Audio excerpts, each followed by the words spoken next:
de toute façon, on active le micro. Silence total.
Hum,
Bon, apparemment, nous avons un problème avec le son.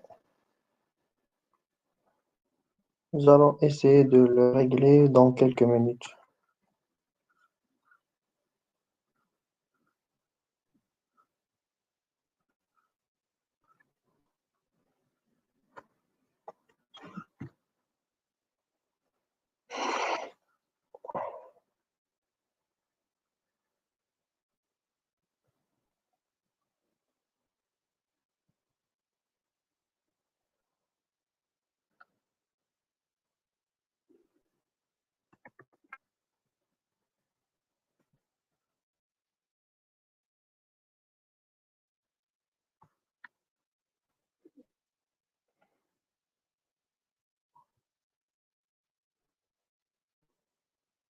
Ça va comme ça? Ça va, Malik, et toi? Euh,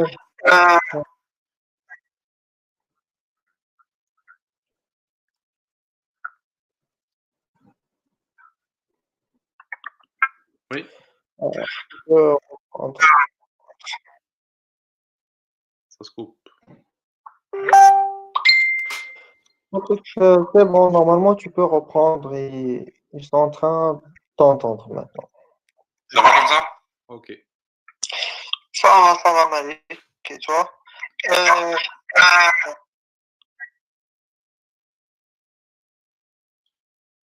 Voilà. Ça marche maintenant? Oui, oui, ça marche très bien. Ça marche très bien, ok. Donc, bonsoir tout le monde, Sahaf Torkom. Pour ne pas trop tarder pendant qu'on a encore un peu de connexion, on va parler aujourd'hui donc de thrombose et d'anticoagulation des patients Covid-19. Donc les états graves du Covid-19.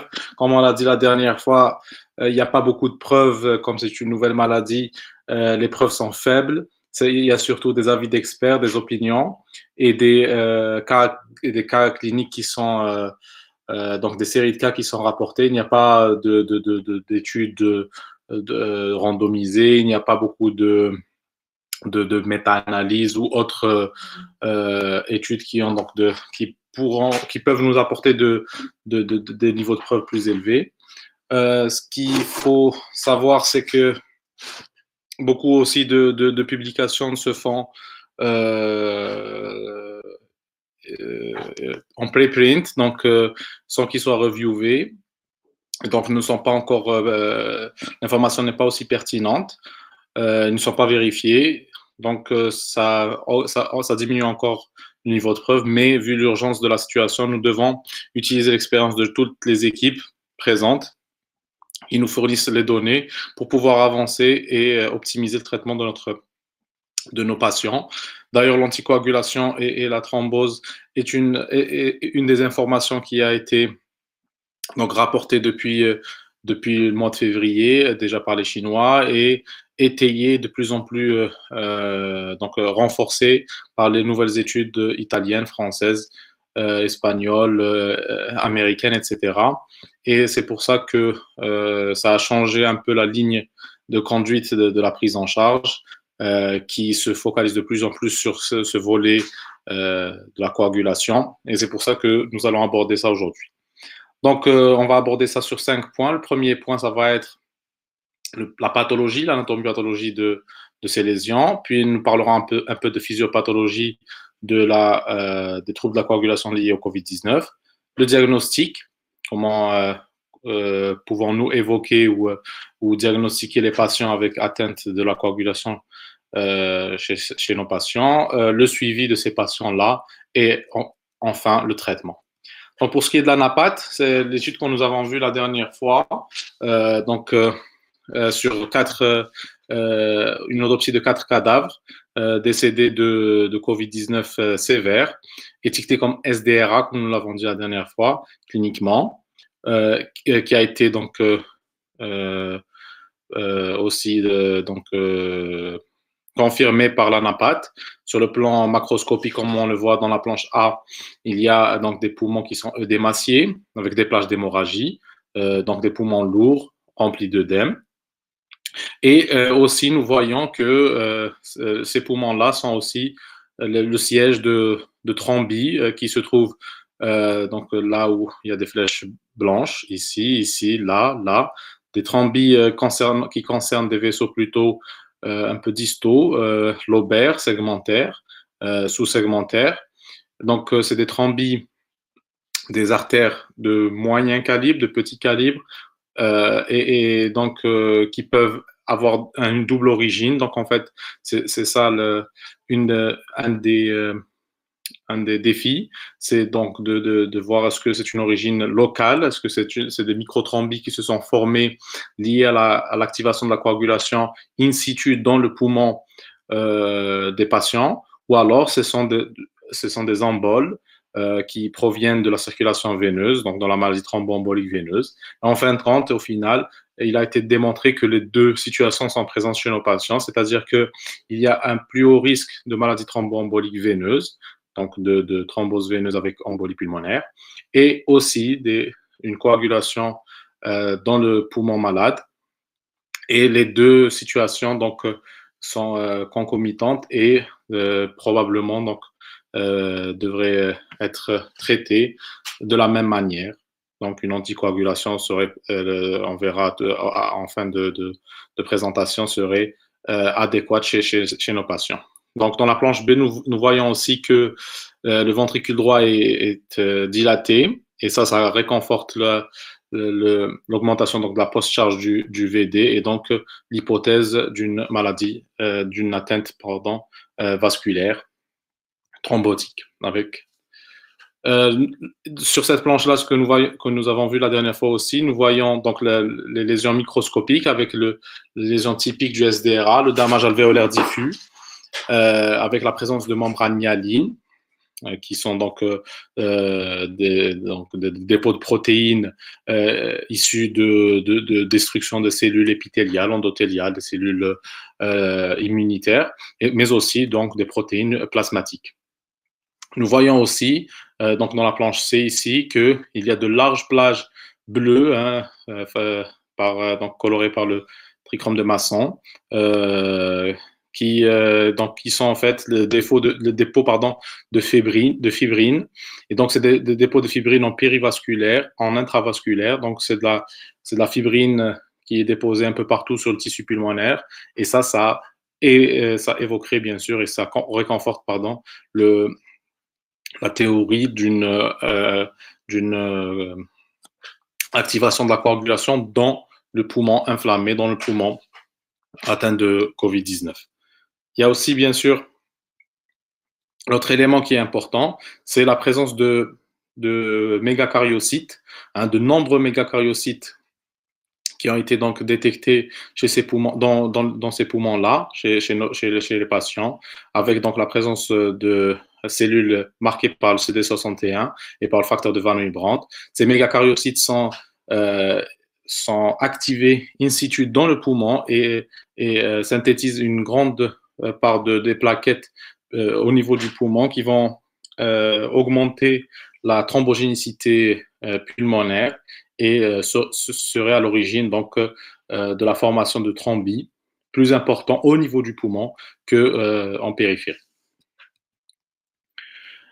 Nous voyons ici d'autres images d'atteinte microscopique de patients COVID-19 avec bien sûr le typique damage alvéolaire, les membranes hyalines que nous voyons ici en rose, mais aussi de capillaires pulmonaires et des artérioles pulmonaires qui sont le siège de microthrombie que nous voyons très bien sur l'image B, mais aussi ici au niveau de l'image C.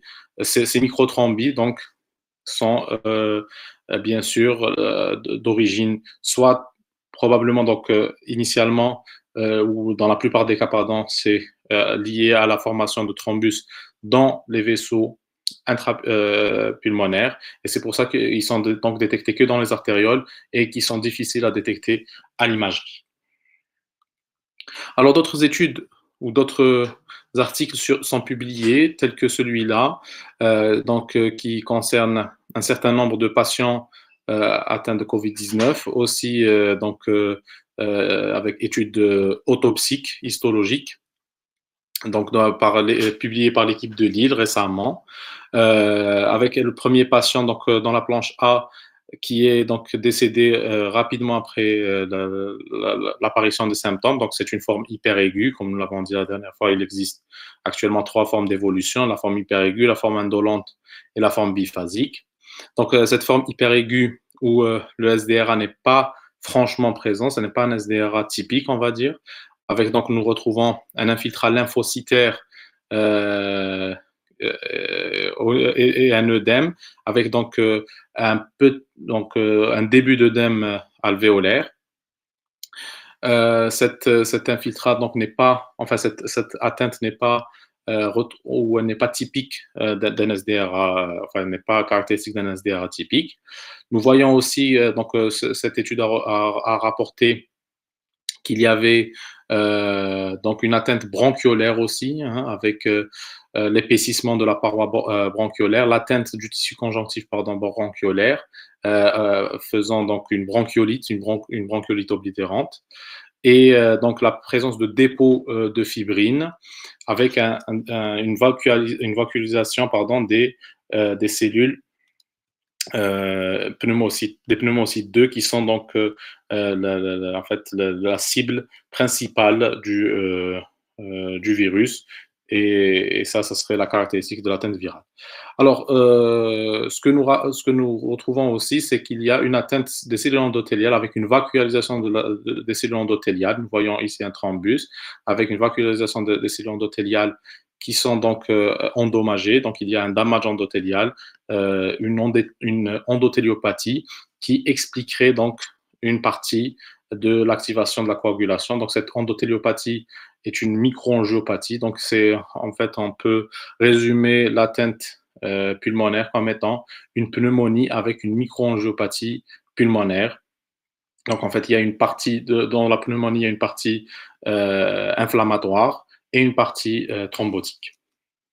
Alors, cet article, par contre, ce qu'il rapporte, c'est que l'atteinte alvéolaire est associée à une grande prolifération un grand dépôt de fibrine. C'est ce qui est remarqué aussi dans l'étude précédente. Mais cette étude rapporte que ce dépôt de fibrine est aussi retrouvé dans ce qu'on a appelé le matériel hyalin tout à l'heure, c'est-à-dire ce qui est caractéristique du damage alvéolaire diffus.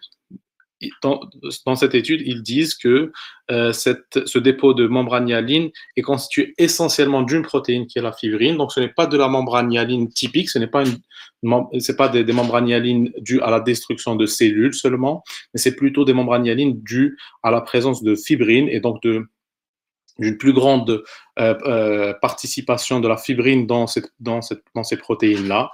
Et c'est ce qui pourrait expliquer que ce ne soit pas un SDRA typique, ce n'est pas un SDRA par destruction tissulaire importante.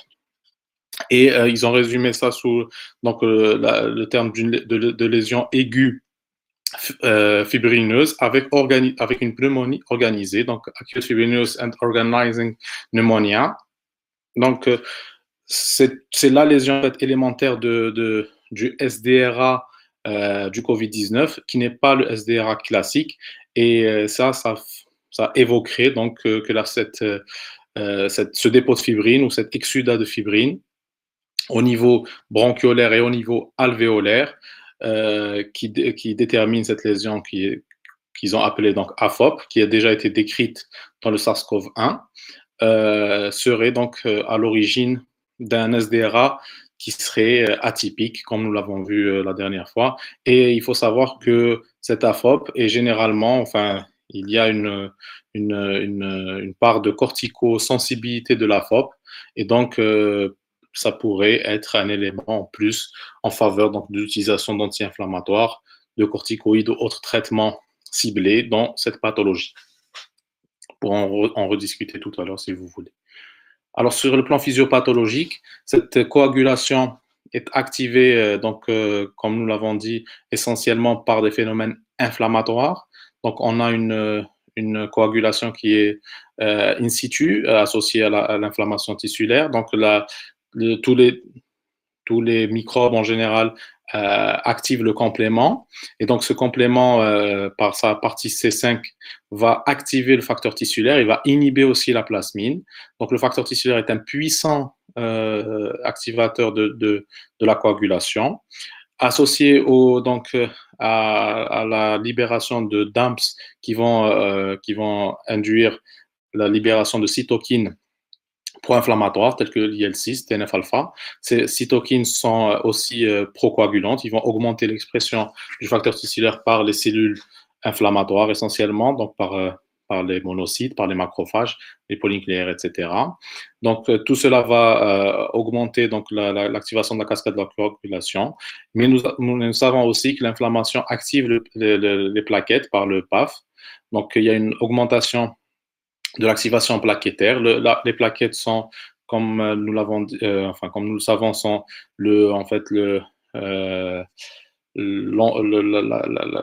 la rampe de lancement de la coagulation. C'est le terrain de jeu en fait des facteurs de la coagulation qui vont se faire sur la membrane plaquettaire. Alors, toute cette cascade de la coagulation va induire la formation de thrombis. Ces thrombis-là vont oblitérer la microvascularisation, vont diminuer la perfusion tissulaire. Et cette diminution de la perfusion tissulaire va être à l'origine d'une agression tissulaire qui va augmenter donc la sécrétion de cytokines et qui va en fait entretenir l'inflammation. Donc, il y aura un cercle vicieux entre l'inflammation et la thrombose qui s'auto-entretiennent. Donc, tout ça induisant ce qu'on appelle une coagulation intravasculaire disséminée qui est prédominante au niveau du poumon initialement, essentiellement. Cette coagulation intravasculaire disséminée est théoriquement aussi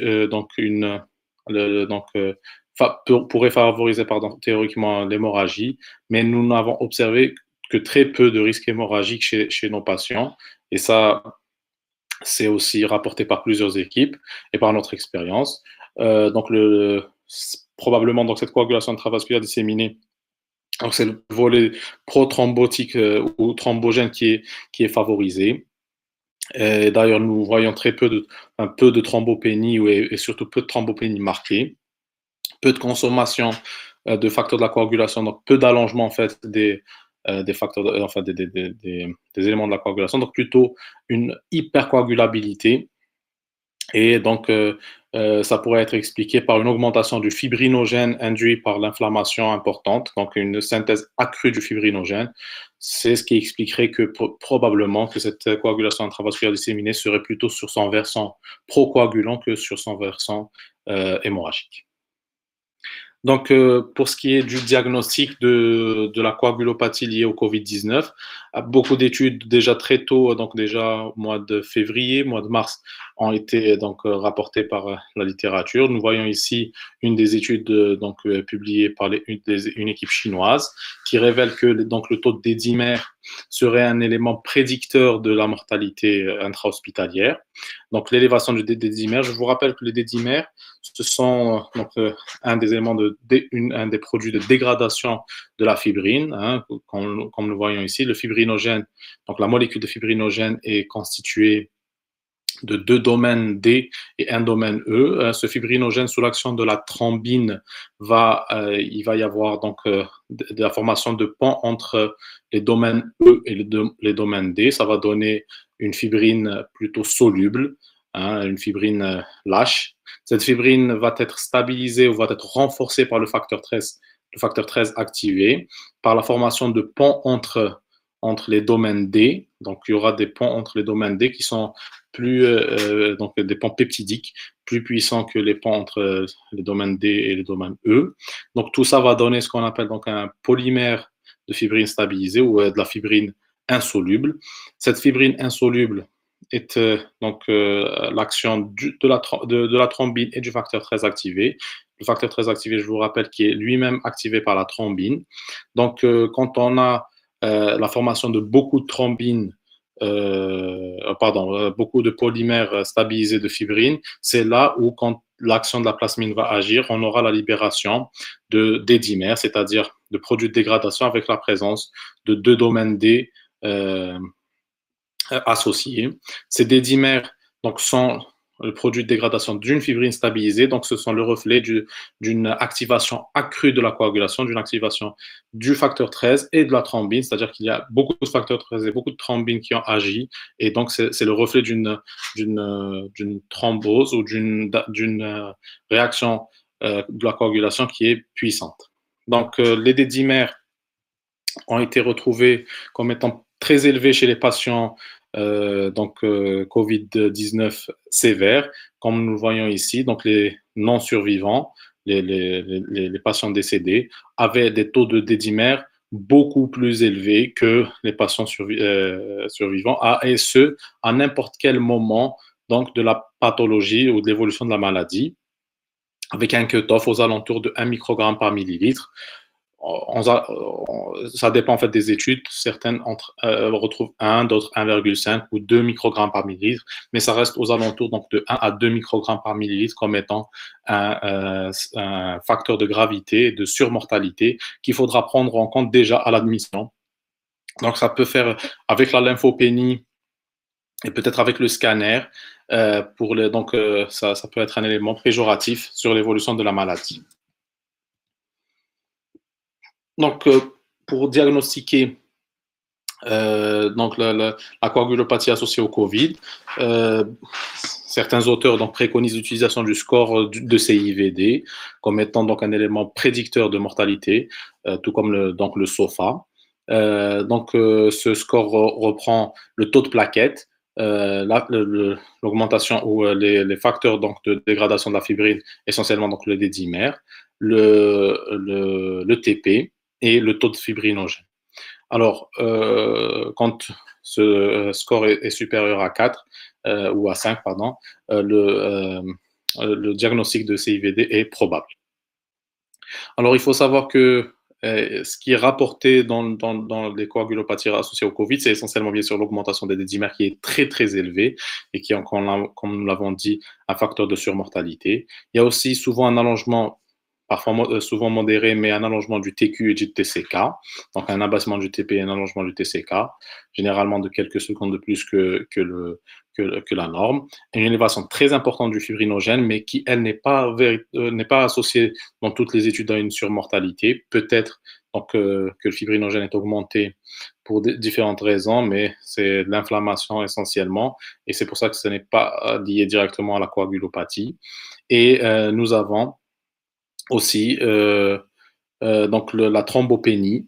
Donc la thrombopénie qui, elle, est souvent pas très marquée dans notre cas. Et c'est pour ça que nous avons dit, en fait, une élévation de fibrinogène qui n'est pas un point important donc, dans la CIVD. Au contraire, dans la CIVD, nous avons plutôt une consommation de fibrinogène. Et une thrombopénie qui n'est pas très importante fait que la coagulopathie associée au Covid est une coagulopathie plutôt, donc une CIVD plutôt procoagulante que anticoagulante. Donc, il faudra suivre ces paramètres-là. Donc, ce qui est proposé par les experts, c'est de suivre le taux de dédimère, donc la cinétique du taux de dédimère, du TCK, du TQ, du fibrinogène et du taux de plaquettes. Ce sont les 5 paramètres A pour faire le diagnostic donc, de la coagulopathie et son suivi est très important pour voir la réponse au traitement et l'évolution de la maladie. Donc, comme nous l'avons vu ici, en fait, que durant l'hospitalisation, durant l'évolution de la maladie, le TP est souvent plus allongé que la norme, c'est-à-dire qu'il y a un TQ pardon, qui est plus allongé, donc un TP plus bas que les patients, donc les patients non survivants ils ont un TP plus bas que les patients qui survivent, surtout après donc, le 7e, 10e jour de la maladie. C'est la même chose pour le TCK. Nous retrouvons bien sûr une grande différence pour les dédimères. Nous voyons ici l'écart qui est extrêmement important, surtout après évolution donc, de la maladie. Donc, dans la phase plutôt inflammatoire ou hyperinflammatoire de la pathologie. C'est la même chose pour le produit de dégradation de la fibrine et du fibrinogène. Pour le fibrinogène lui-même, par contre, nous ne voyons pas une grande différence. Donc, c'est ce que nous avons dit au début. Donc, le taux de fibrinogène n'est pas discriminant dans toutes les études pour le décès. Mais par contre, s'il y a un taux de fibrinogène qui baisse en dessous de 1 ou 0,5, 1 gramme, ça, c'est un élément de très mauvais pronostic. C'est-à-dire que l'évolution de la CIVD a fait qu'il y a une surconsommation du fibrinogène, malgré une surproduction. Donc, la consommation est beaucoup plus importante et ça évoque un décès ou une évolution péjorative. Donc, pour ce qui est de l'autre volet, comment faire donc la part des choses entre une maladie thromboembolique et une coagulation intravasculaire disséminée. Donc, beaucoup d'études rapportent que on peut faire donc, la différence par les dédimères eux-mêmes. Donc, un taux de dédimère supérieur à 1,5 microgramme par millilitre est un bon indicateur pour parler, donc pour évoquer une thrombose veineuse une maladie thromboembolique veineuse, pardon. Mais comme nous l'avons vu, ce n'est pas discriminatif parce qu'il y a d'autres éléments qui rentrent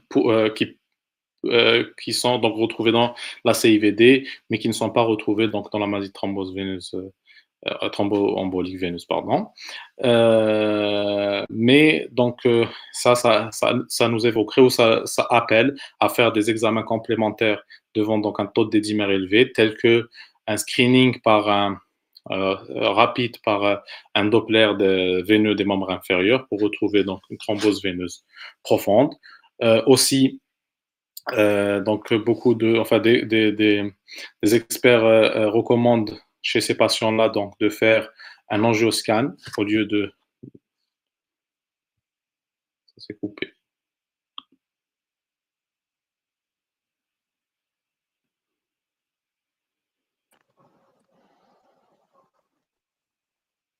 Ça va? Il y a un problème, Malik? Ça s'est coupé. Hein. Je vois pas. Là, à chaque fois qu'il y a d'un certain moment. C'est bon comme ça? Ça marche? Non, non. Ah, en noir. C'est pas, hein, il y a un Oui, c'est problème bon, de. c'est bon. Maintenant, C'est c'est bon. bon. Ok, on reprend, pardon. Donc, des experts donc, dans un papier récent recommandent l'utilisation donc, de l'angioscan chez les patients avec un risque de maladie thromboembolique, donc avec un taux de décimètre supérieur à 1,5 microgramme par litre. Pardon. Quand donc, ce taux est élevé, il vaut mieux peut-être utiliser un angioscan que de faire un scanner sans injection pour juste détecter les lésions suspectes de Covid, parce que nous pouvons tomber sur des cas de thrombose veineuse, d'embolie pulmonaire, comme c'est rapporté ici. Donc, nous voyons une thrombose veineuse d'une artère lobaire et de l'artère segmentaire. Et ça pourrait donc faire, appuyer ou étayer donc l'utilisation d'anticoagulants à dose curative d'emblée chez ces patients-là. D'autres études évoquent ou disent qu'il faudrait peut-être utiliser l'échographie pleuropulmonaire pour chercher d'autres signes d'embolie pulmonaire en plus de l'élévation des décimères, tels que de consolidation sous-pleurale à l'échographie. Donc, chez ces patients-là, donc 3 des 10 patients qui avaient un taux de décimère élevé, qui avaient donc des consolidations sous-pleuraux, des consolidations sous-pleurales, avaient aussi donc une embolie pulmonaire segmentaire détectée à la TDM. Donc, il suggère que chez les patients avec un taux de décimère et une consolidation sous-pleurale à l'échographie, donc il faudrait peut-être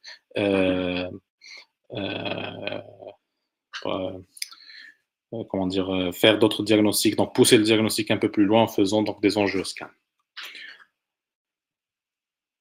On passe maintenant, donc après le diagnostic et le suivi, à la prise en charge thérapeutique. Donc, ce qui est recommandé, ce qui est en fait de plus en plus recommandé, c'est une anticoagulation chez les patients hospitalisés. Quelle dose, quel type d'anticoagulant?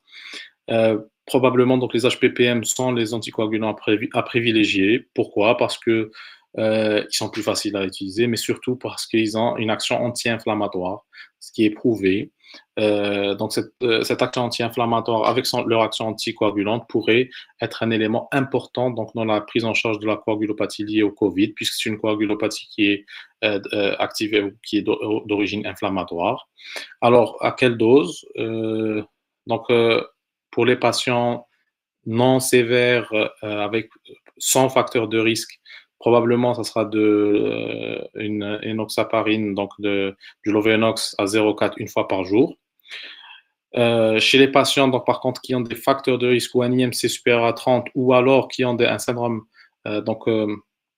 inflammatoire, dans ce cas-là, il faudra inflammatoire important, donc avec un taux de fibrinogène supérieur à 8, une élévation de taux de CRP, taux de décimère supérieur à 1 ou 2 microgrammes par millilitre. Ça, il faudra probablement passer à une anticoagulation curative d'emblée, sans attendre, sans prouver le moindre thrombose ou embolie pulmonaire, parce que un taux de décimère aussi élevé et une inflammation aussi importante dans ce cas-là, comme nous l'avons vu, est souvent ou elle est toujours en fait associée à une coagulation intravasculaire et pulmonaire au moins.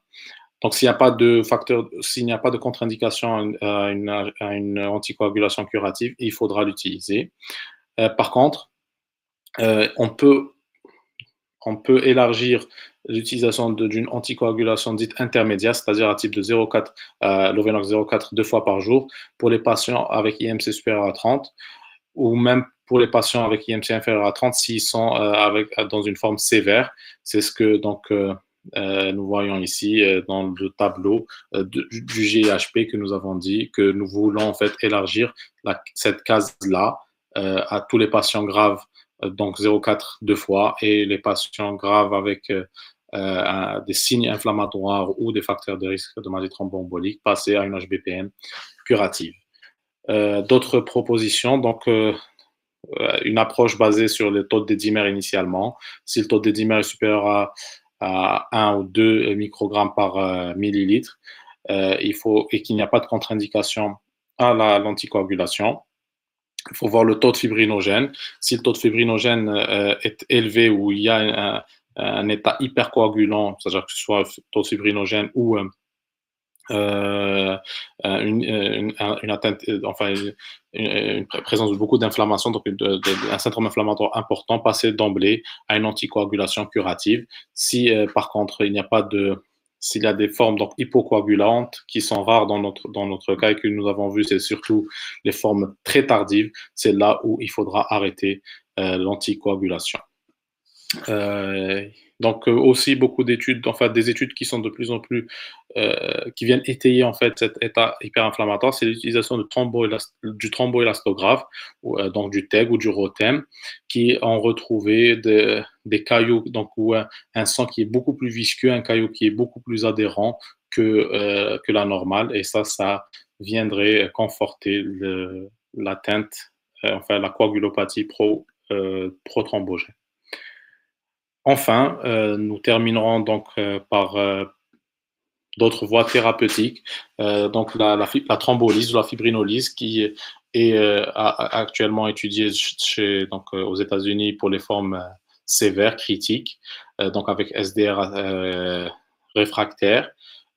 Étant donné que cette SDR est associée à une hypercoagulabilité, c'est ce que nous avons vu sur le plan anatomopathologique et physiopathologique, l'utilisation donc d'un thrombolytique pourrait être indiqué. C'est ce qui a été rapporté ici, par exemple, dans cette étude où 3 cas ont été traités donc, par fibrinolyse alors qu'ils étaient en échec donc, de ventilation mécanique.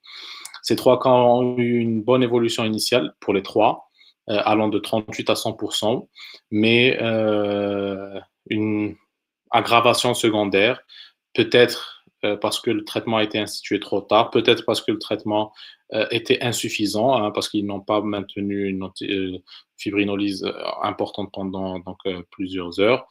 Mais dans tous les cas, il y avait une amélioration initiale, ce qui suggérait peut-être la place de la fibrinolyse dans les formes très graves. En tout cas, il faut garder en tête que la fibrinolyse reste indiquée en cas de choc obstructif chez ces patients-là, c'est-à-dire que si nous avons un cœur pulmonaire aigu avec un état de choc et même si la preuve de l'embolie pulmonaire n'y est pas, étant donné que c'est une maladie thromboembolique, je pense qu'une fibrinolyse pourrait être indiquée chez ces patients-là, d'où l'intérêt d'une échographie, d'une échocardiographie chez les patients avec ARDS sévère, au moins pour voir l'état du ventricule droit. Je vous remercie. Merci Malik, merci beaucoup. Ça va, il n'y a pas eu beaucoup de coupures. On va peut-être attendre s'il y aura des questions sur les 2 pages. Alors, si vous avez des questions concernant ce que Dr Malik a présenté ou le COVID-19 en général, n'hésitez pas à les poser dans les commentaires. Est-ce que je peux faire un commentaire, moi? Oui.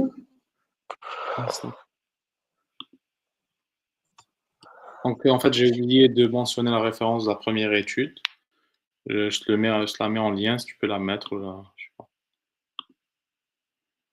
J'ai mis dans host chat, je sais pas ce que c'est ça.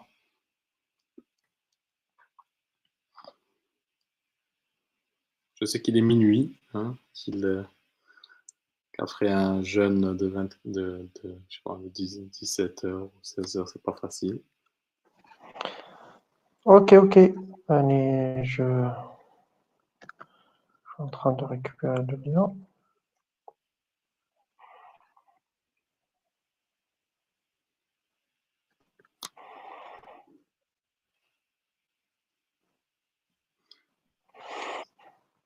C'est bon. Sinon, je le publie. Ah, il y a un décalage à la base. Non? Oui, sûrement, sûrement. Ouais. On va attendre un peu. Ah, j'ai mis le commentaire.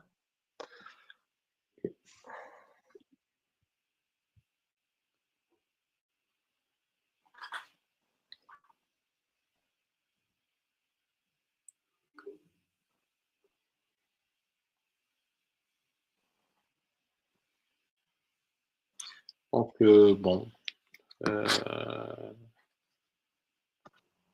nous pourrons conclure. Ah, bon, il y a eu quelques questions.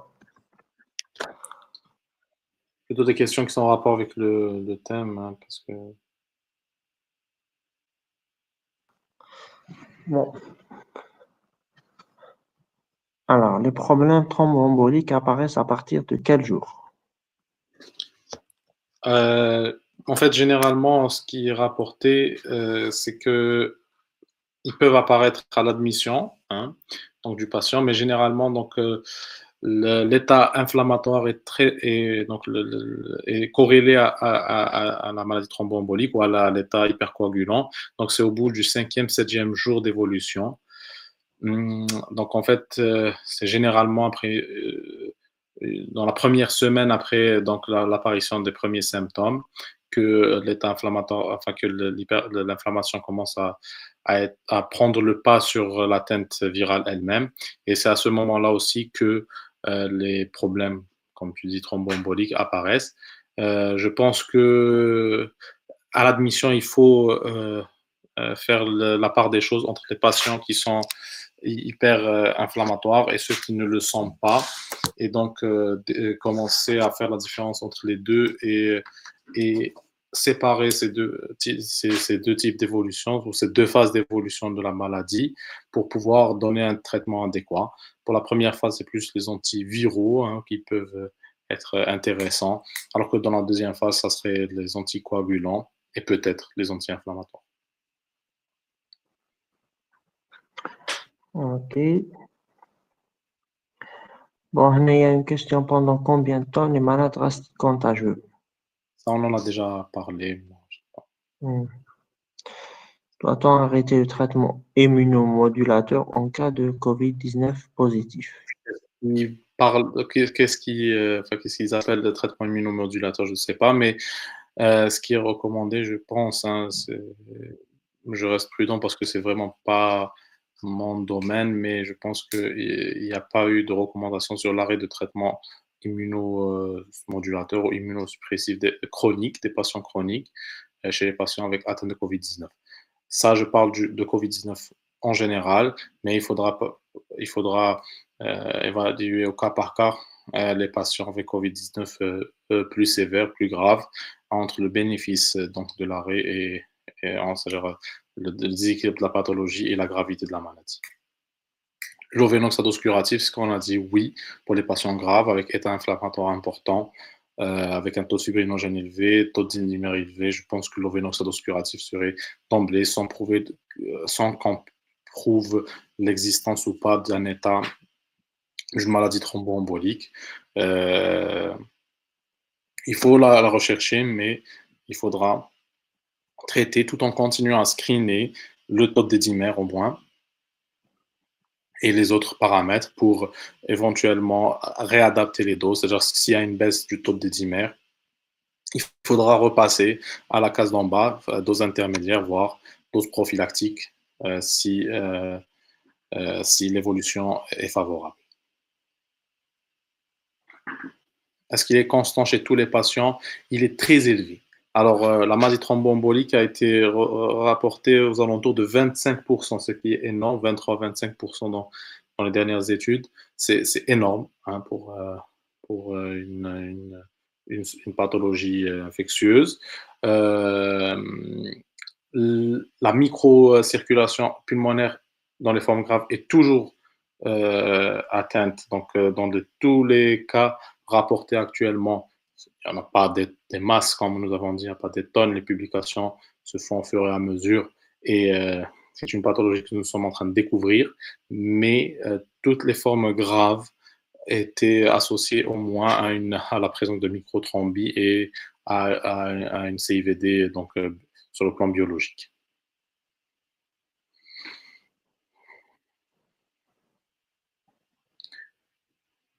Les malades du pic sous hydroxychloroquine, je ne vois pas, je sais pas, mais il faut pas les arrêter. De toute façon, on utilise l'hydroxychloroquine dans toutes les formes actuellement. Et comme nous l'avons dit, c'est un traitement immunomodulateur qui risque de, donc son arrêt risque de déséquilibrer la pathologie. Il faut pas l'arrêter. Donc, ça serait difficile de trancher entre CIVD et thrombopénie induite à l'héparine si ceci est déjà commencé. En fait, toutes les formes de microangiopathie peuvent être, alors, même le syndrome des anticorps antiphospholipides, même, donc, comme tu dis, la thrombopénie induite à l'héparine. La différence est très difficile à faire. Donc, le distinguo entre les deux ça sera difficile à faire. Donc, il faudra il faudra bien suivre l'évolution de la maladie, à quel moment s'est installée la thrombopénie, parce que nous avons dit que la thrombopénie est peu fréquente dans la CIVD induite par le Covid, et surtout elle est peu profonde. Donc si après l'introduction d'une héparinothérapie et que nous avons le score 4T score, donc le score des 4 T, donc à quel moment s'est installée cette thrombopénie par rapport à l'introduction de l'anticoagulant. Si elle s'est installée entre, je pense, le troisième et cinquième jour, si mes souvenirs sont bons du score, c'est plus en faveur donc d'une TIH. Par contre, s'il y avait déjà une thrombopénie avant ou que cette thrombopénie n'est pas très profonde, ce n'est pas en faveur d'une TIH. Et dans ce cas-là, si le moindre petit comment dire, s'il y a un doute sur cette TIH, il faudra passer à une autre anticoagulation. Mais il faut savoir que la TIH est moins fréquente dans les HPPN que dans les héparines non fractionnées. D'autres questions? Je pense que c'est tout. C'est bien. Donc, c'était Voilà, intéressant. on va clôturer le live. Voilà. Merci Et encore, Malik. Merci à tous pour ceux qui ont suivi le live. résumer, OK. je pense qu'une anticoagulation devra être donnée à tous les patients hospitalisés. Les moins graves, ceux qui ne sont pas oxygénodépendants ou avec un taux d'oxygène, avec un shunt intra-alvéolaire pas très important, donc on va dire globalement inférieur à 6 litres. Une anticoagulation, s'il n'y a pas de facteur de risque de maladie thromboembolique et qui ne sont pas obèses, une anticoagulation prophylactique. S'ils deviennent plus oxygénodépendants, donc plus graves, avec un état plus dépendant donc, de l'oxygène, on va dire plus de 6 litres par minute, pardon, et ou un IM supérieur à 30, il faudra passer à une anticoagulation intermédiaire. Si maintenant le patient est inflammatoire, très dépendant d'oxygène ou sous VNI, avec des dimères donc supérieurs à 1 ou 2 microgrammes par millilitre, là, il faudra passer à une anticoagulation curative et faire le suivi cinétique du taux des dimères et des autres paramètres pour rader ou augmenter cette dose d'anticoagulants. Je remercie tout le monde pour votre écoute et bon courage à tout le monde. À la prochaine. Merci. Merci. Inch'Allah, à la prochaine. Merci, Malik. Ça et ça. Au revoir, à la prochaine, Inch'Allah.